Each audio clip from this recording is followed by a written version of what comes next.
All right, I anticipate we're going to have a few others join us as we go, but that's all right.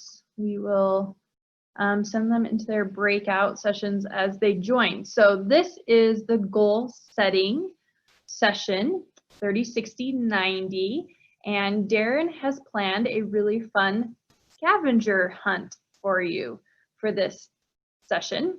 So this is modeling how you can use asynchronous learning and still meet your learning targets if you want to do a different mode of learning. So I am going to put a link in the chat that's going to take you to a Google form. It is also linked on the Summer Institute website. And in just a second, I'm going to break you into breakout rooms based on your schools. And you're going to work together to complete the Google form scavenger hunt as a school.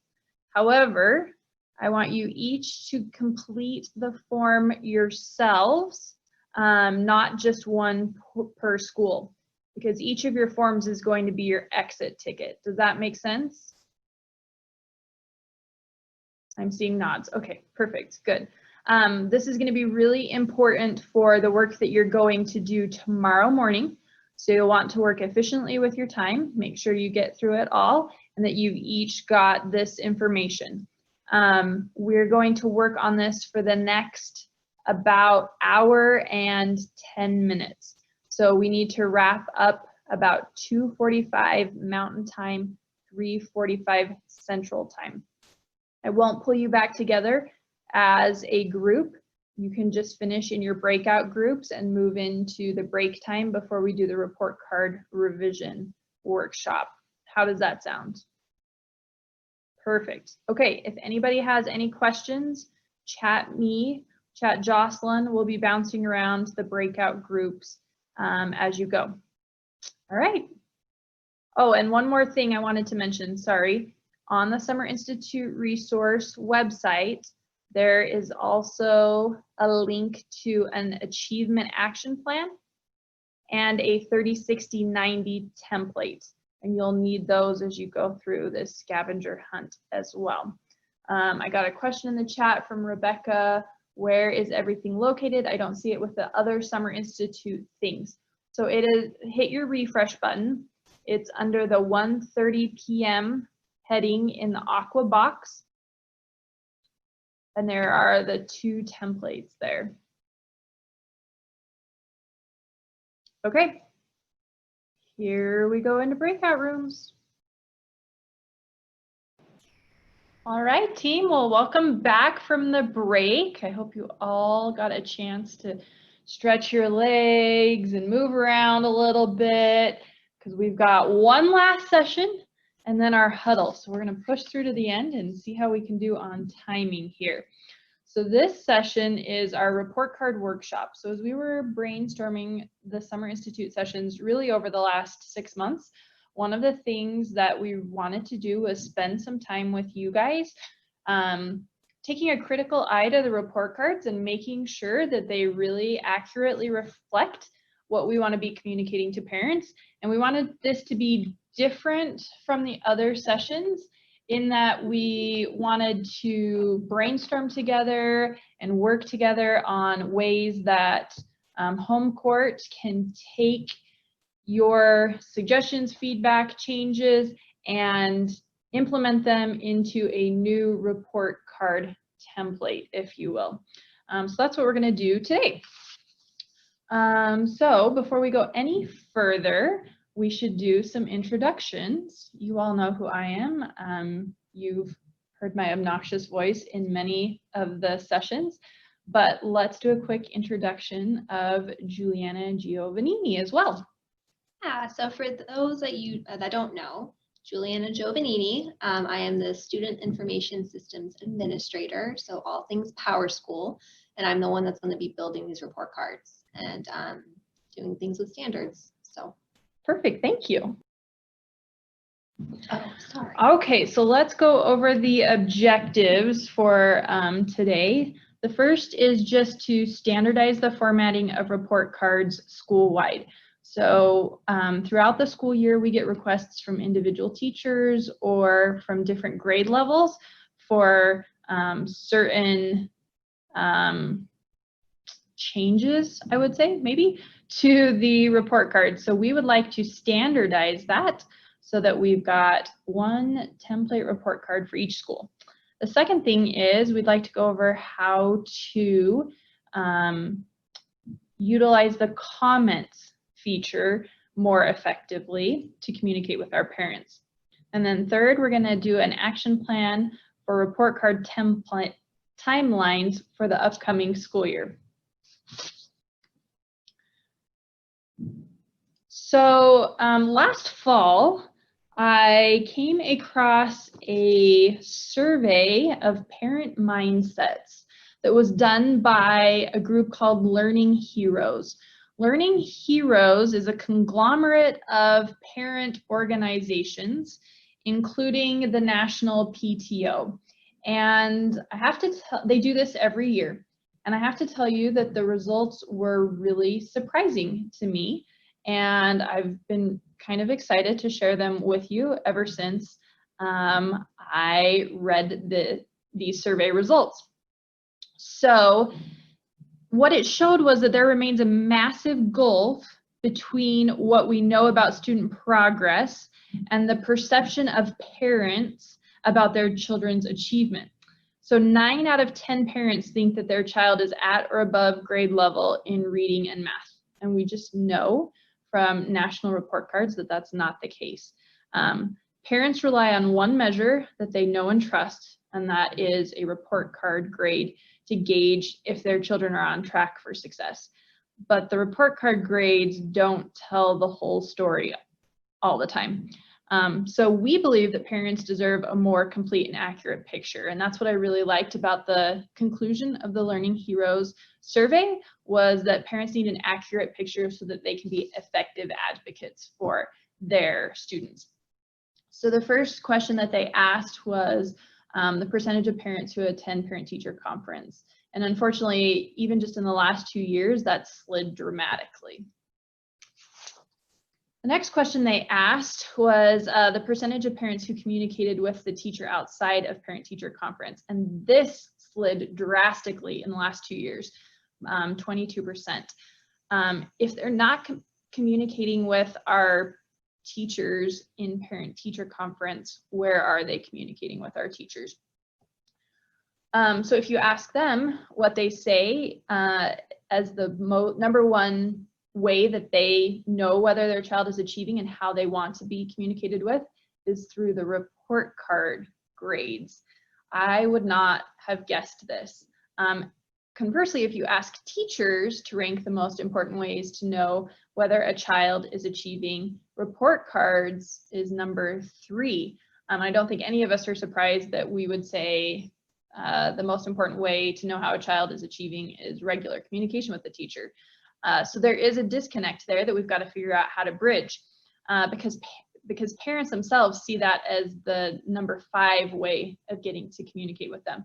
So I'm not saying that it's not important. We need to continue communicating with parents regularly, like we've talked about in previous sessions, but I do think we need to spend some time thinking about how we make our report cards more effective and a better communication tool.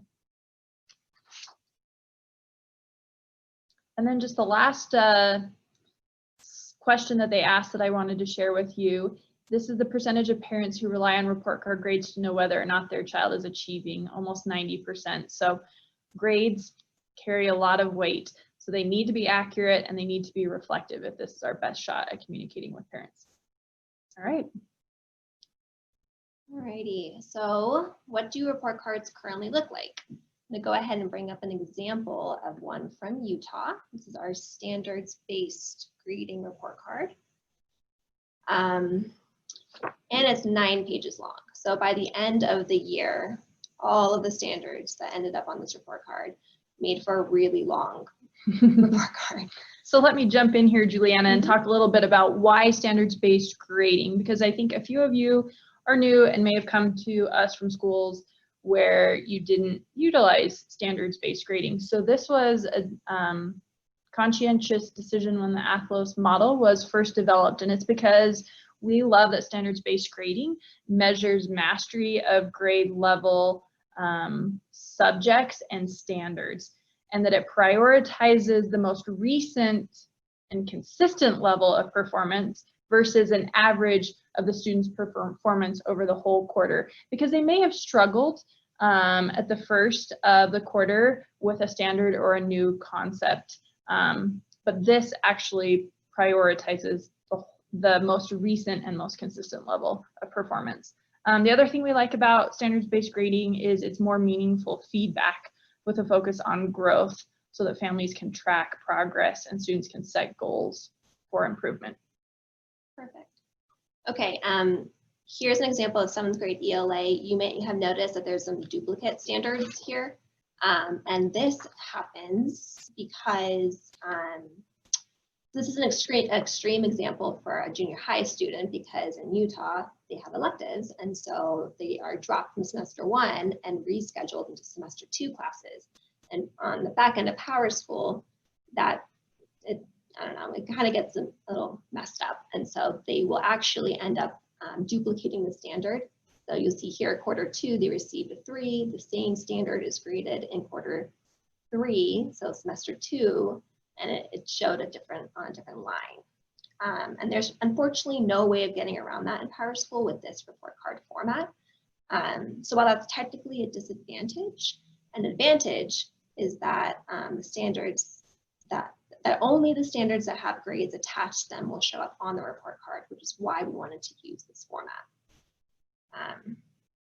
Okay, I'm also going to bring up an example from Jefferson Parish, and St. Cloud should recognize this as well, this format. I wanted to highlight this one because of the triangulated data that we show on the report card.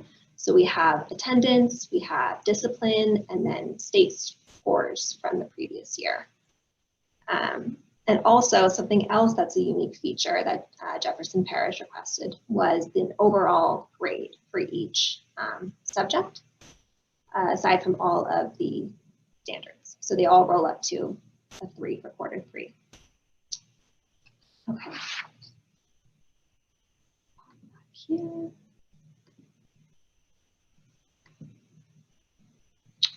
So let's go ahead now and try to standardize report card formatting. We're going to focus on 3 areas. 1, using Common Core standards versus state standards. 2, reporting out the strand versus reporting out the standard or the benchmark. And 3, reporting a quarterly snapshot versus multiple quarters. So these are 3 different ways that we wanted to reach a consensus for each school. A school-wide consensus, and that way moving forward, I can build out your report cards to be exactly what you want to show. All right, so here is an example of a Common Core standard versus a state standard, and it's the exact same one. So it's a 3rd grade ELA one. Common Core, it reads, by the end of the year, read and comprehend literature, including stories, dramas, and poetry at the high end of the grades 2 to 3 text complexity band independently and proficiently. If you look over at Utah, they have the exact word for word, except they add, recognize, and begin something to read documents written in cursive. So the one difference is Utah's inclusion of cursive. So a lot of the time, there'll be very slight differences. And most of the time, the only real difference between the Common Core and the state standards is the naming convention. So we are now going to break you out into school level teams, and you guys can discuss pros and cons of using either the Common Core or the state standards, and hopefully reach a consensus. We'll give you about 5 minutes, but if you finish before then, we're going to be popping around checking on you. So when we pop in your room, just let us know and we can come back together more quickly. But school leaders, will you just be prepared to do a whip around when we come out of breakout and let us know what you decided, Common Core versus state standards? Perfect. Okay, here we go.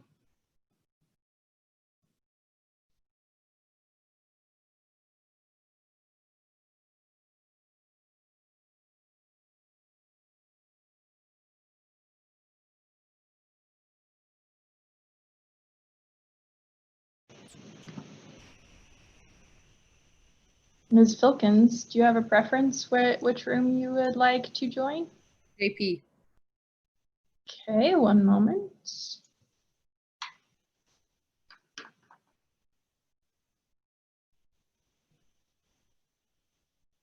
Adam, do you have a preference, or do you just want to hang out till they come back?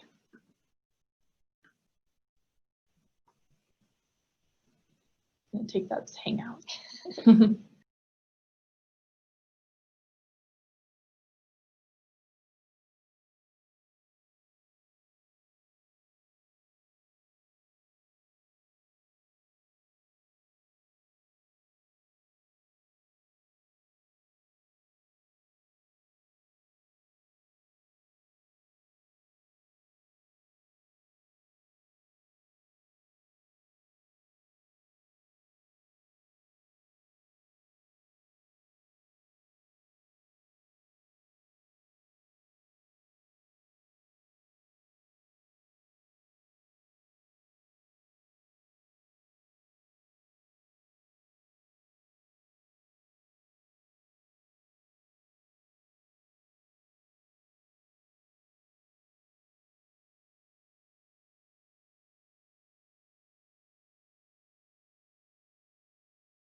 Looks like we're just waiting for, oh, no.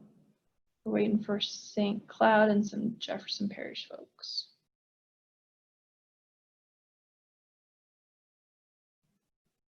Here they come. All set? Almost. A few more. All right, all set. Awesome. So any share outs from the school directors on the consensus reached? ATLAS, JP, the Common Core state standards, wherever applicable, it's not applicable for social studies, so it will be the state standards for social studies and then the national standards for science. Awesome. All right, Randy? And for Minnesota, it's the state standards for social studies as well. This national standards for science. And Minnesota has not adopted the Common Core for math, so we're doing the Minnesota state standards, and we're curriculum mapping towards the Minnesota state standards, and we're testing on those, so we feel that our report card should reflect the standards that we're being tested on. Absolutely. How about reading, Randy? Common Core. Okay. In Utah, state standards except for science. Keeping it simple. Next gen for science. Yep. Okay, great. Awesome. All right, so you'll see those naming conventions switched in PowerSchool here shortly, so there won't be any confusion like there was this past year with the mixture of standards. All right, moving on to point number 2. Which level of reporting do we want to see on the report card? So I did use an example of Minnesota math because I really appreciate the structure broken down. So here we have an example of the strand number and operation. Within that strand, the first standard is understand the relationship between quantities and whole numbers up to 31. And then within this standard are the 5 benchmarks. And then you can see on the right of the screen that this is what it looks like essentially for teachers in PowerSchool. And there's a really clear naming convention as well. And these are specific to the kindergarten. One second.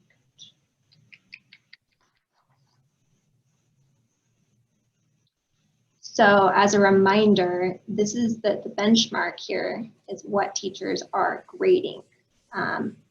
But the question is which level would you like to show up on the report card? And that will affect the length. So we're gonna go ahead and with these images in mind, go ahead and break you back out into your school level teams and see what you guys come up with. Okay, discussing whether you want the report cards to show the strand or whether you want them to show the standard or benchmark. Here we go.